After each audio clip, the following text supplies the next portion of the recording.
Hi, fam. So, I'm not the only one who has been thinking that the president recently has been making empty rhetoric speeches, or we can call them their zero substance speeches. The empty promises actually, of turning Kenya into a Singapore without us being even capable of replicating the same blueprint that Singapore and any other first world or rather developing countries followed. So how are we going to have Kenya develop to become like countries like Singapore without even putting in the work, without having the right blueprint of becoming Singapore? So recently, I was listening to Sifuna in Senate making the same remarks, pointing out the president's noise without notes, the empty rhetoric political narratives, I can call them that, in addressing these 17 values. And my position, having gone through this speech, Honorable Speaker, of those 17 values, I have counted less than 5 that the President addressed directly. And I also want to say that just mentioning or listing the values is not providing a report to the nation on the measures that you've taken and the progress that has been achieved in those in achieving those values. So, Honorable Speaker, you come to the President's speech from paragraph 18 there, you will see that he goes straight on to say that in the address he will set out strategic choices, the reforms we will deepen, the sectors we will unlock, investments we will prioritize, which is futuristic language. These are the things that he's going to do. And in fact, Honorable Speaker, out of the 163 paragraphs in this speech, the President gave us the job of looking for these values in just 93 of those paragraphs. From paragraph 94, Honorable Speaker, all the way to 163, all he's talking about is his new vision, the promises that he's now making on questions like building of 50 megadams, 10,000 megawatts of electricity in the next 7 years, 2,500 kilometers of roads that he says is going to do all, 228,000 kilometers for tarmacking that he has identified. Speaker, therefore, for some of us, we struggled trying to find where these values are and what measures he has taken in the past 12 months to be able to achieve them throughout this speech. And I will go one by one, Honorable Speaker, so that you can be able to see that what I am saying is actually factual. Speaker, I have spoken about the rights themselves. So the first time he attempts to discuss measures that he has taken to address this, any of the rights, any of the, what are they called? Any of the values in Article 10 is at paragraph 59, where he says he's turning to discuss healthcare as the foundation of human dignity, one of those values in Article 10. Honorable Speaker, just this morning, those of you who read the newspapers saw the sad story of one Wanjiku Kabita, who is stuck in India because her family is unable to pay medical fees. She suffers from kidney complications. Speaker, to me, really you cannot gloss over the issues in health. We as a House, yes, pass certain laws to bring into existence of the social health assurance, but the conversation about SHA cannot be complete without addressing the challenges that SHA is facing. Speaker, you know. So basically, personally, I can feel the same way that Sifuna is trying to put the whole thing, that it's not about the speeches, because everyone can make great speeches. The president does it even better than anyone of us that I can ever imagine. But are we even ready for the process of making these things happen?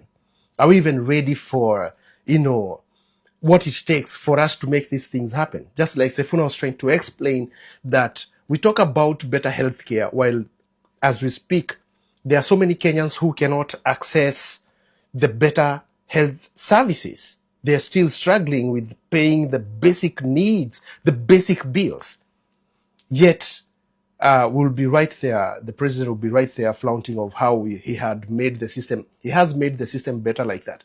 I mean, being or creating or developing a country to become one of the developed countries or developing countries, because the narrative first world countries, actually, it's a term that was used very long time ago to classify the countries that had better services or things like that. But now the right term to use is actually developing countries or developed countries. So for us to emerge amongst the developing countries, that means there are channels that we need to follow. There are things that we need to stop this and start doing. And that is, some of the things is changing the laws and policies on how we curb things like corruption. Because this is something that Singapore and China and all these other countries that developed from being third world did. They fought vigorously on matters corruption. You cannot mess around with public funds. You cannot mess around with capitations that is meant to serve the public, school, health, or any other. But look at the way we play around with things. Look at the people that we elect for political seats. Most of them, they have criminal records. Most of them, most of them, about 90% of them have integrity issues and corruption cases. Recently, we have Wamudende kind of a thing, and this Wamudende was, this guy, he was cleared by IEBC to run for member of parliament seat while he has integrity issues, while he has corruption cases. How was he cleared? How are we going to become Singapore? What is the channel? Because I heard this guy making speech. Who's this guy? Musalia Mudavadi. He was making speeches, and you know what he was saying? That I think there's also like I don't know, kama ni Kasipul or somewhere, where he was making a speech and telling the people that you need to vote for people who are closer to the president because it keeps you closer to development. That statement alone is criminal because it's not true. Because why do we have the constitution again? Because the development and sharing of natural resources and things like that is well stipulated in the constitution, but nobody follows the law. Nobody literally follows the law. And that's why they make people on the ground, the people who are not educated, to think that it's the president who brings development. Now you see where we have problems. Now you see why when we criticize, because we can be able to dissect the hypothesis. We know whatever that the president is talking about can be done, but we already can see that there is no goodwill for doing these things. Aren't we now allowing these billionaires to construct a hotel in a place where we've all been grown knowing that it's a pathway for the animals' migration, but we allowed them? So now you get it. We are not close to becoming a better nation. We are not on that direction either. We are very far from fine. Nilisema sikusema. Nilisema come 2026 bado ODM atakuandalia about the 10-point agenda. Kasongo alikuwa anabeba Raila like his left buttock na kuambia, I don't think there was ever at any point any intention to go through with the 10-point agenda. Hiyo ilikuwa PR stunt, ilikuwa everything just to keep things cool so it can stay longer.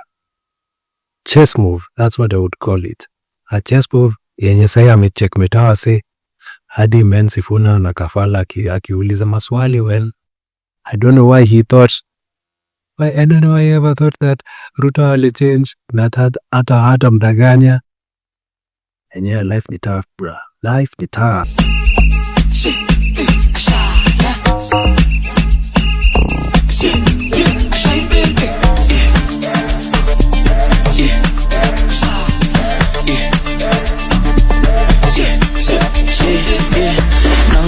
that cost